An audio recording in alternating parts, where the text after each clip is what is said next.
All this is Dr. Mobeen Syed from drbeen.com. Welcome to one more show.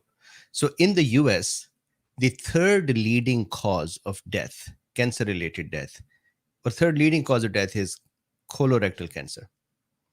And the second most common cause of death is the second most common cancer death is colorectal cancer. This small study, it actually has a total of 16 patients in it from the Sloan Kettering Center. 12 patients have received the full therapy. All 12, all of them are cancer-free. All of them. 100% efficacy in a cancer therapy is not heard of. And not only this, 4 of them are cancer-free, or as I said, clinically complete for 1 year now. So the recurrence, the cancer returning, is also being observed not to happen. Can you imagine this? This is such a huge breakthrough. So the question is, what is the drug? What is the mechanism of action? And how is it working? And what is the study itself? So let's look at this data. This is amazing. And it gives me so much hope. So look at this. Colorectal cancer. Overall, the lifetime risk of developing colorectal cancer is about 1 in 23, or 4.3% for men, and 1 in 25, 4% in women. In the US, colorectal cancer is the third leading cause of cancer-related deaths in men and in women, and the second most common cause of cancer deaths when number for men and women are combined. So if you see here, this is 2022 estimate by the Cancer Statistics Center. And if you see here, the top estimate is for the lung and bronchus cancers, and the second top, colorectal cancer. And this is the cancer in this specific type we're talking about is something that is called mismatch repair deficient adenocarcinoma. And stage 2 and 3, actually 15 patients out of 16 were stage 3, 1 was stage 2. And still all 12 who completed their therapy, they are cancer free. 4 of them are still in therapy. They just have gotten 1 dose. So let's look at it. So what I'm going to do is I'm going to explain what is the mechanism of normal program death 1 molecule. So that is the molecule, PD-1, is the molecule which this drug, Dostarlimab, this drug which is a monoclonal antibody that blocks PD-1. So what we'll do is we'll see how PD-1 works, then how does the drug block it, and a little review of this study as well. I think this is going to be a huge deal for all of us. And remember, 25%. So anywhere where we have 4 people, 1 of them is at risk of this cancer. Second top most common cause of deaths in cancer is with this. So it's a hugely important thing. And kudos to these doctors who did this. This drug was approved for mismatch repair deficient tumors in 17 August 2021. So it is an FDA-approved drug. It is just used in a trial for this cancer now. So let's see how does it work. Ready? So what is PD-1? How does it work? So we have done this discussion a few times before about the immune system's overall structure. So let's see if I can quickly go to it. Too many back pages to go to. So here, this is the overall view of the immune system. This is the innate arm of the immune system. That is macrophages, dendritic cells, natural killer cells, neutrophils, etc. Then this is this whole thing is the acquired arm.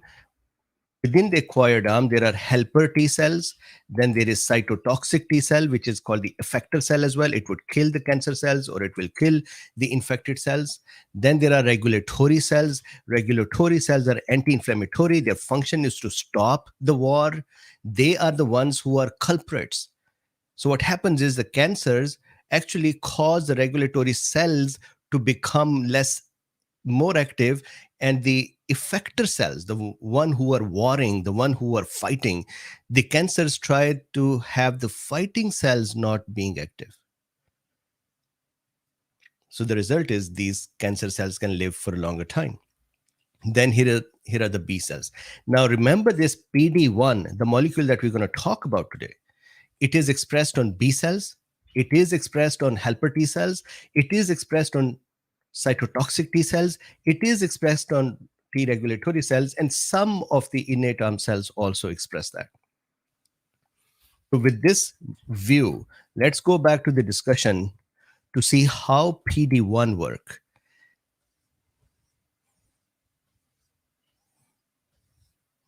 You are looking at multiple lectures here. So what is PD-1 and how does it work? So here, imagine this is a cytotoxic T cell or effector T cell. Effector cells are the one that that are fighting, that are warring. So imagine this is effector T cell, and these little molecules on top of it are the PD-1 molecule. PD-1 stands for programmed cell death molecule.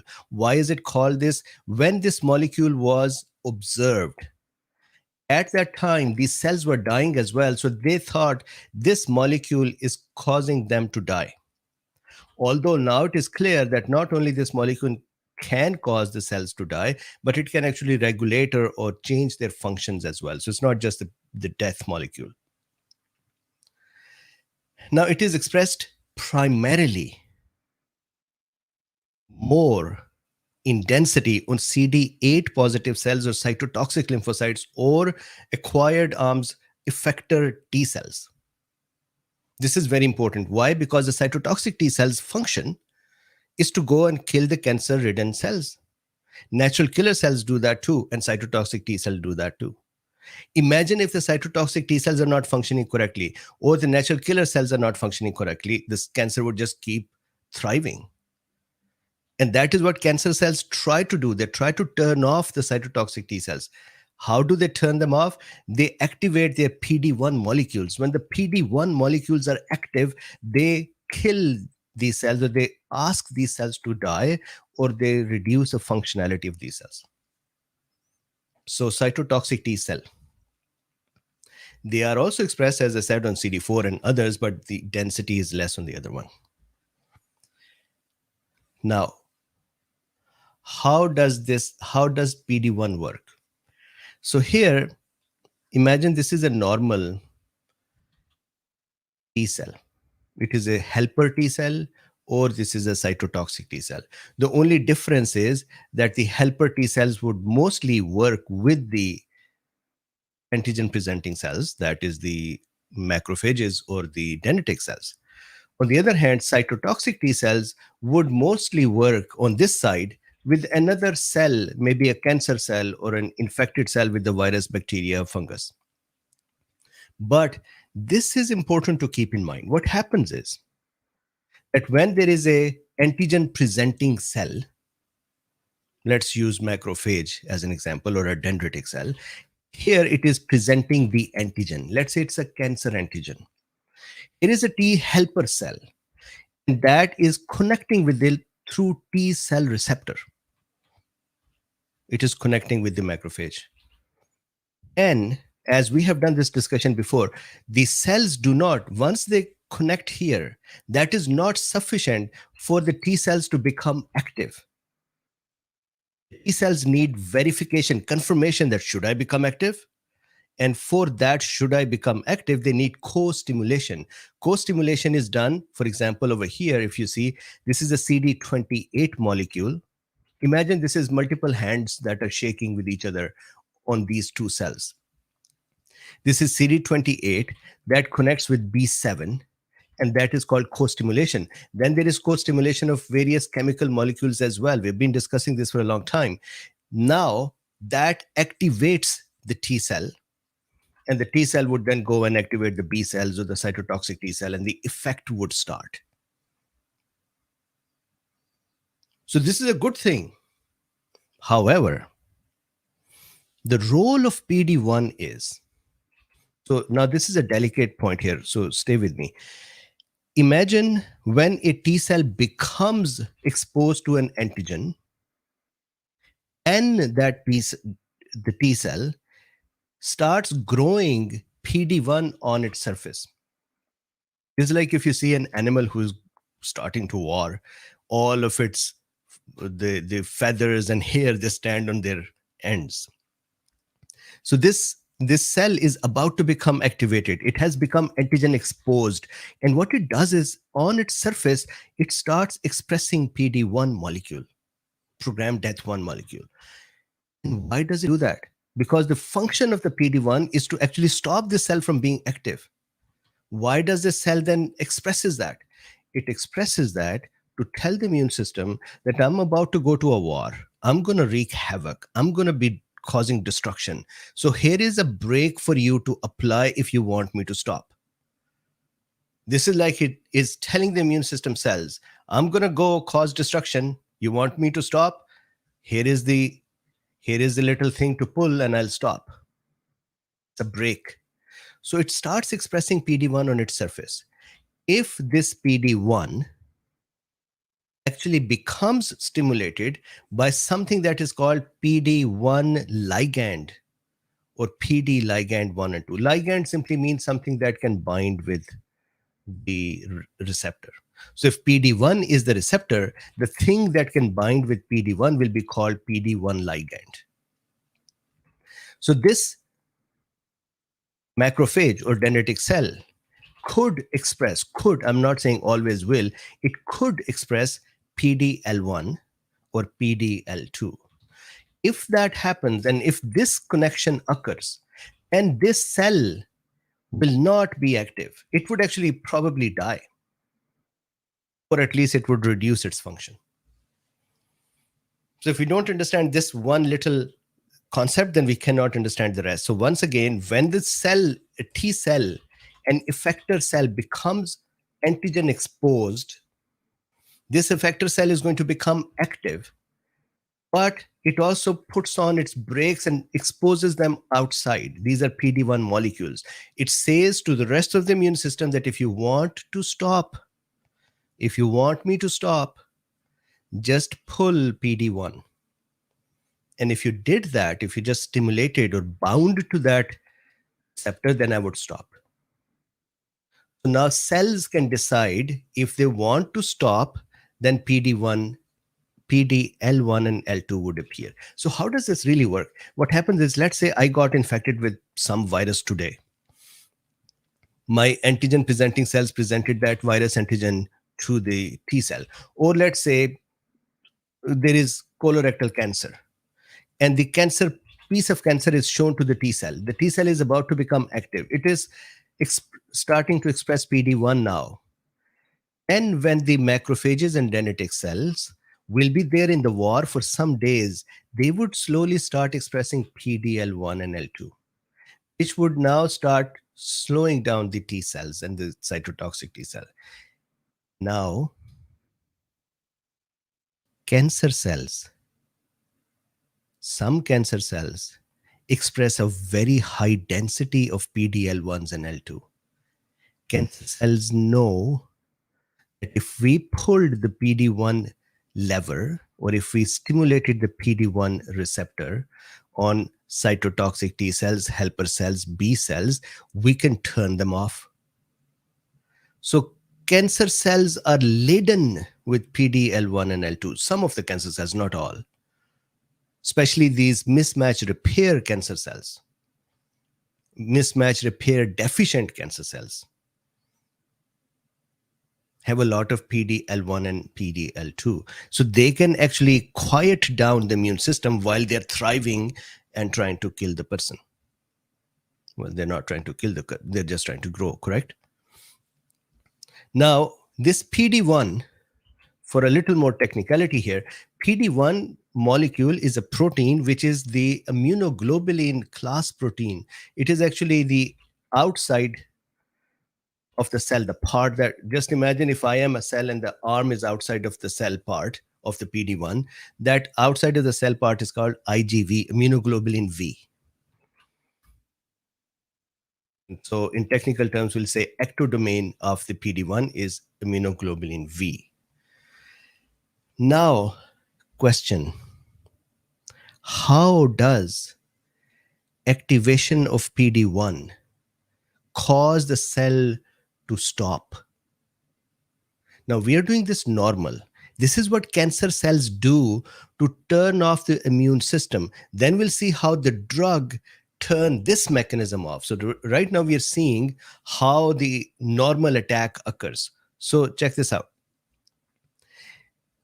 Antigen presentation happened, co-stimulation occurred. Now PD1 got connected as well. If the PD1 gets connected, I'm going to zoom into this cell. This is a cytotoxic T cell. This is a T helper cell. This is a B cell, for example. It has PD1 on its surface. The PD1 molecule has three parts. If I zoom in further, you see here, it has three parts. And outside of the cell part, which is called extracellular or ectocellular domain, and a part of the molecule that spans the cell membrane or transmembranous domain, and then an inside the cell part or intracellular or cytoplasmic tail of the molecule. So you may have seen dolls which have those legs and arms that have little ball that is stuck in the body. So similarly here, there is a tail that is inside the cytoplasm. Good. Three parts of the molecule. Now, normally what happens, so if I go here for a second, normally what happens is when the antigen is presented and it connects with the T cell receptor and the B7 and CD28 connect as well, the co-stimulation occurs. Inside, let's focus here for a second, there are phosphatases. Phosphatases are the currency in the cell. Everything works normally with phosphatases. So either you attach a phosphate to some enzyme or you take the phosphate away from the enzyme, and that is how the things work. This is the currency of the cells. So here there are phosphatases. With those phosphatases on the T cell receptor, there is an enzyme called ZAP70 that is attached here. Imagine your two arms and you're going to do a handshake with both of your arms with another person, double arm handshake. And with each arm, it attached inside are proteins. So with one arm, there is ZAP70 attached. With the other arm, this CD28 arm, there is a protein attached which is called PI3K, phosphatidyl inositol triphosphate kinase. So PI3K, another enzyme. When these two enzymes, PI3K and ZAP70, when they become active, they activate the cell. That is how activation occurs. Good. Both arms do the handshake. Inside the enzymes are connected. These would cause this machine, the cell, to become active. And what will the cell do when it is active? It's going to start killing the cancer cells. It's going to start killing the virus cells. It's going to start taking care of the problem. Now, cancer cell says, I want to turn off this mechanism. I do not want the T cell to be functioning even when the T cell is becoming active. So how does that happen? Cancer cell or other cells that have PD-L1s on them, cancer cells have a lot of them, they come in and they activate PD1. When the PD1 is activated, on the inner surface, the tail of the PD1, there are two enzymes attached called immunoreceptor tyrosine based inhibitory motif or switch motif. So here, ITIM, immunoreceptor tyrosine based inhibitory motif, or little enzyme that would inhibit the cell. Then there is also another enzyme here, which is called immunoreceptor tyrosine based switch motif, or another cell that would switch the behavior of this. Just like over here, there is a activation enzyme that is called immunoreceptor tyrosine based activation motif. All you can take away from this is that within the cell, there are countering forces. A force can activate the cell and another force can stop the cell.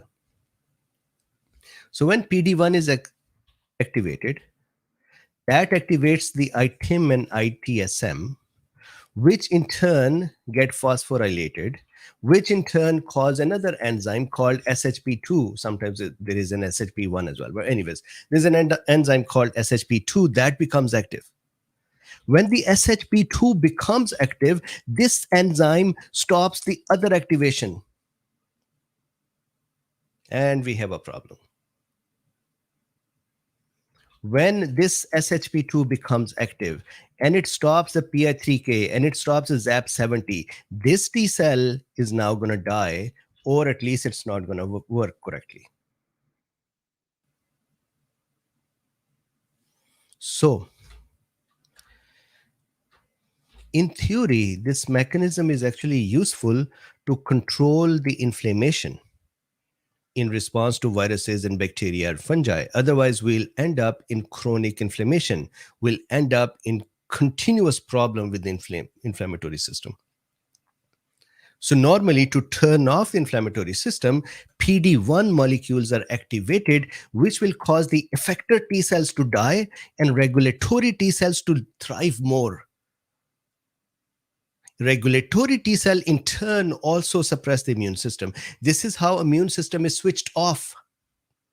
And it's a good thing.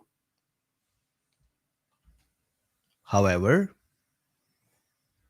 so this is just a very quick thing. What happens when you stimulate the PD-1, the effector T cells die or they become less functional. They cause apoptosis. This is why it is called PD-1, programmed cell death. It is also possible that when the PD-1 is stimulated, then interferon gamma production is reduced. Remember, interferon gamma is produced by T helper 1 type of cells, which then activate the innate arm. So when the interferon gamma production is reduced and the innate arm function is reduced as well, the stimulation of PD-1 also causes interleukin 10 production, which remember is also produced by T helper 2s. Interleukin 10 in turn causes innate arm to be less active. So all of these are immunoregulatory or inhibitory mechanisms. And then here, check this out, the third mechanism of stimulating PD-1 is that T regulatory cells, the cells that we studied in the last lecture. T regulatory cells become upregulated. They don't die, they actually thrive more with PD-1. So if you pull their tail, they become happy. And when the T regulatory cells are happy and more active, they actually suppress the immune system. So what is a collective function of the PD-1? Suppressing the T effector cells, helper cells, cytotoxic T cells, even B cells, reducing interferon gamma production, increasing interleukin 10 production, and then increasing the activity of T regulatory cells. All of these collectively are going to turn off the immune system. So for a bunch of cancer cells, what is the fun thing they can do? They can express a lot of PD, L1 and L2 ligands on them. So these are all yucky cancer cells. They have a lot of PD-L1 and L2s on them.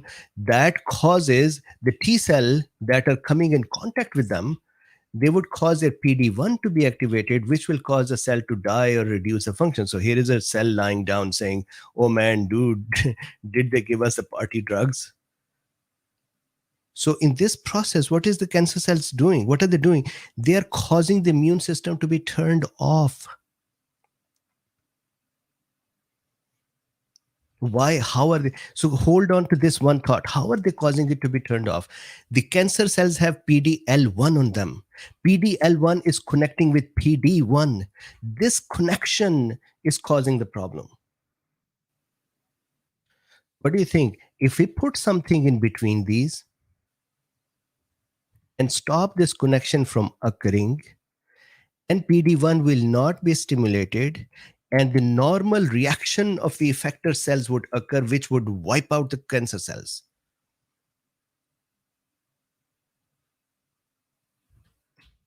Let me repeat this one part. Cancer cells have PDL1 on them. PDL1 will connect with the PD1. Remember, PD1 is only expressing on the T cells that are antigen activated. So they are about to attack the cancer cells, but they also have these breaks on their surface. Cancer cells are taking advantage of those breaks and they're pulling the brakes. When they pull the brakes or the PD1, that causes these cells to become non-functional or even die. Or if these are regulatory cells, then they would increase, the cancer cells would cause increased activity of the regulatory cells, which in turn would suppress the immune system. Or the cancer cells would cause reduction in production of interferon gamma by pulling on the PD1 or stimulating PD1. Or cancer cells would cause increased IL-12 by stimulating PD1. All of these mechanisms that are now triggered by the cancer cells would cause immune system to become less active. So when the immune system is less active, who is going to live and stay happy and keep growing? Cancer cells. So then what we did was, in this study, the doctors, the amazing doctors, check out here. What they did was they took this Dostarlimab, which is a monoclonal antibody, which can bind with the PD1 molecules. It's a PD1 blocker. So it does not stimulate the PD1, it just blocks it. It just binds with it and sits down. So when it binds with it, now the PD1 cannot be activated by the other immune system cells or by the cancer cells. So this T cell then is not going to be switched off, and it is going to attack whatever is in front of it that is not good. Whatever antigenic thing is in front of it, it's going to slash them and kill them. That is what happened in these patients. 100% of the cancer cells were killed, and the patient became 100% cure in all the patients. And I should have said cured. So here, when the PD1 blockade occurs, cancer cell cannot really switch off the T cells. When the T cells are not off, what are they going to do? Remember, the cytotoxic T cells have perforins and granzymes, so they would attack the cancer cells with the perforins, make holes in them, then they'll throw granzymes and kill the cancer cells. Just by preventing the PD1 to be stimulated. It is the immune system cells that are doing the function, not the drug. Drug is only preventing the immune system from getting turned off. It's the cells who are now taking a revenge on the cancer cells and killing them.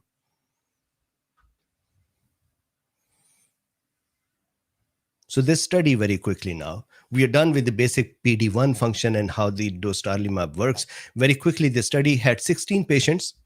12 patients have completed their therapy. 4 patients just started. The plan was, so normal plan for stage 2, 3 colorectal adenocarcinoma, which is because of the mismatch repair deficient type cancer. What does that mean? Mismatch repair deficiency means in our cells, when we make new cells and the GIT surfaces are made new, right? The skin is made new. The red blood cells and the blood cells are made new. We make those cells all the time, including the GIT cell. That is why cancers occur there. So when we are making new cells, that means we are making new DNA. When we are making new DNA, we can make errors in them. When we make errors in them, we have special enzymes that are called proofreaders who would look at those errors and fix them. They would look at the mismatches, and there are many kinds of errors. So there is a kind of error that is called mismatch. that where the two DNA strands do not match correctly. So these enzymes can go and fix that. They can excise that part, they can remove the mismatched part and then correctly build the correctly matched part. These enzymes that we have, which are called mismatch repair enzymes, these enzymes are also made by genetic material, right? So there is genetic material, genes, which would provide the recipe to make these enzymes. So in some patients, the repair enzyme genes are damaged. So our cells end up having no repair enzymes. And when there is no repair enzymes and the cells are developing and new DNA is forming, then there is cancer. So that is called mismatch repair deficient. It should have been said mismatch repair enzyme deficient carcinoma. So stage 2 and 3 carcinoma, these were the patients. Normal plan for their management is usually chemotherapy or chemoradiotherapy and then resection. Sometimes the rectum is, I think mostly the rectum is removed. So here in this trial, they changed the plan and they said, we will first give Dostarlimab 500 milligram IV over 30 minutes every 3 weeks. And we'll continue to do that for 6 months. And then we'll see whatever is the cancer left. We will then do chemotherapy and radiotherapy and then radiation therapy. And then if needed, we'll do the resection as well. Meaning they just added one more step in the beginning.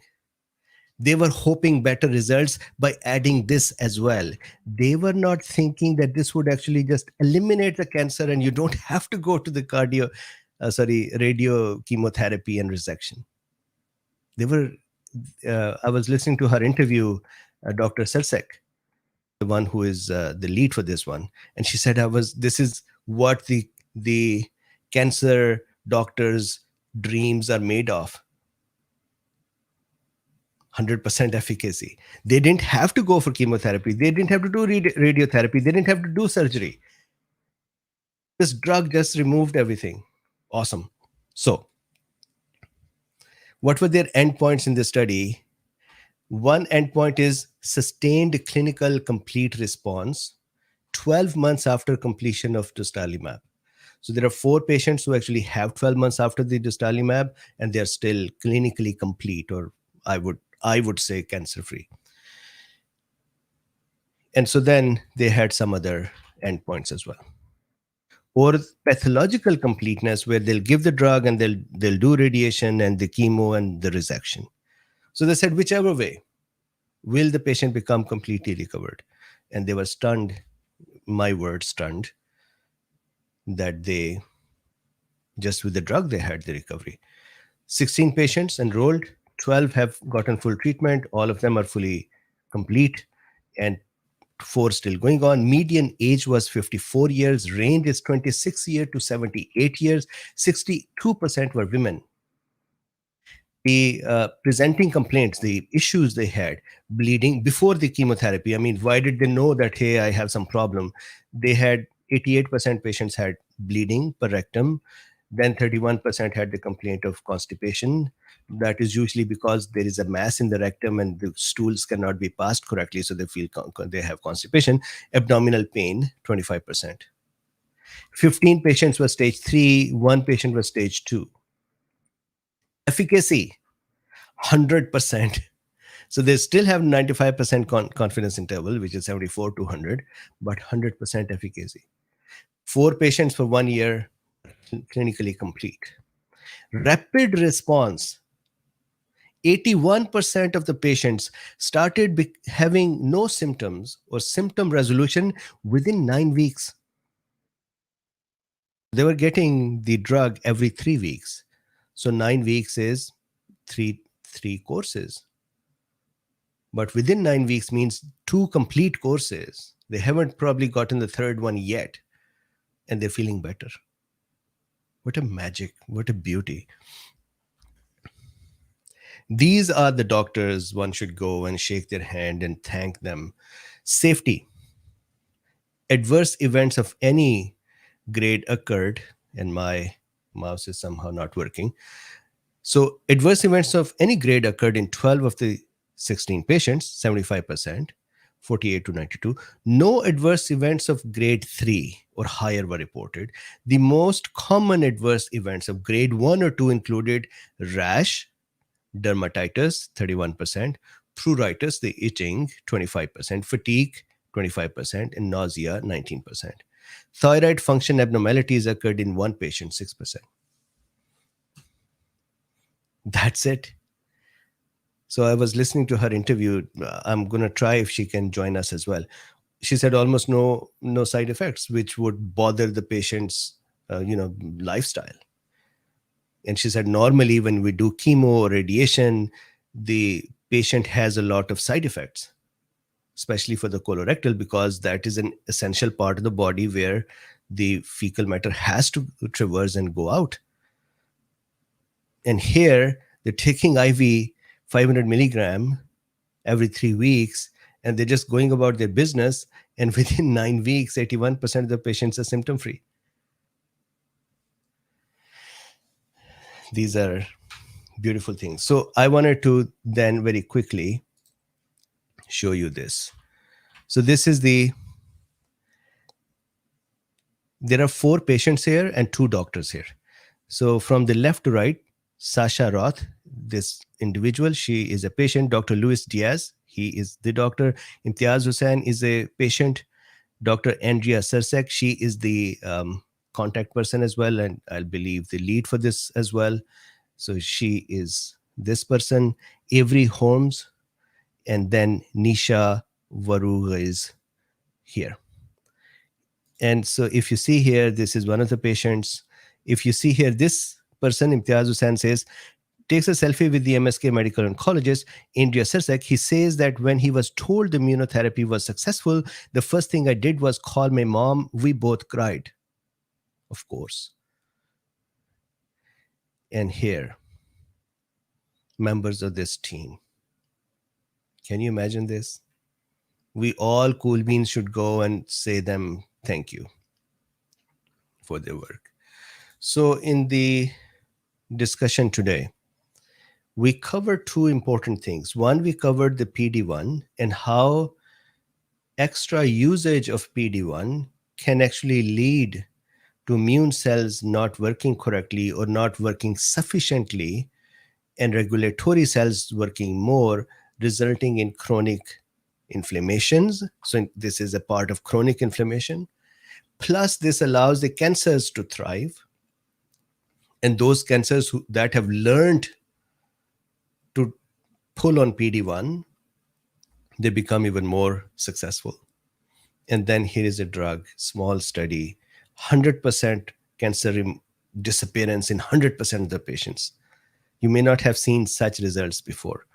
And finally, this is the end of the discussion, but I just wanted to quickly share with you the links. So this is drbeen.com. In the description, there is a link to buy drbeen.com, one-time payment, and then amazing 800 lectures. Then these are the colorectal cancer things. This is the study. This is the document PDF. You'll have to make an account, free account on New England Journal of Medicine to download this paper to see it. This is the study. This is about Dostarlimab.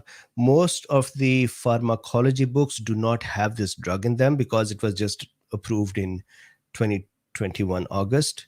So online systems have them more because they're easy to change. This is the programmed cell death protein, or PD-1, and its functions. This is also the structure of the PD-1 and why it is called immunoglobulin family. So that. Then this is the ectodomain, which is the outside part of the cell, which is called IgV for this one. Then stage 1, 2, 3 cancers, and then colorectal cancer stages. So these are the links in there. in the description, there are also links. If you like this work, if you want to support this work, there are links in the description that you can buy me a coffee, or you can use PayPal, or you can become a Substack member, you can become a doctor, even YouTube member, and you can buy me a coffee as well. So thank you very much. I will see you tomorrow. I want to come back with a plan for the Cool Beans Cafe Live. So I'll skip that today because I'm still trying to figure out a plan for it. So give me a day or two to meet us there and create a plan and work with that. So thank you very much, and bye for now.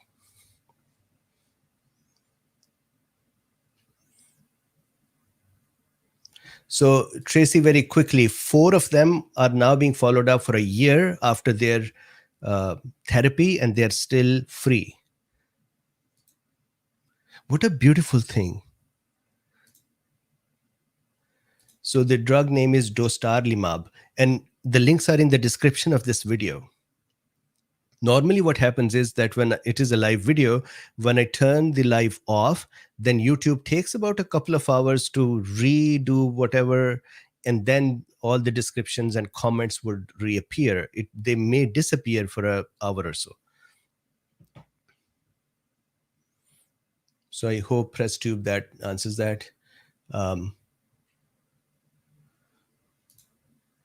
So Dan says, would this work on all cancers? Don't know yet. It works on the mismatch repair cancers. And what are those kind of cancers? So for example, if I see here, these cancers are endometrial cancers. And then there are certain other cancers as well that have it. But endometrial cancers is for which it was basically approved. And they just found out that colorectal cancers. So general approval is for mismatch repair deficient cancers. Okay, good. Thank you very much. Like, subscribe, and share. If you're not going to support in any other way, this is the easiest way to support it. And I would see you tomorrow.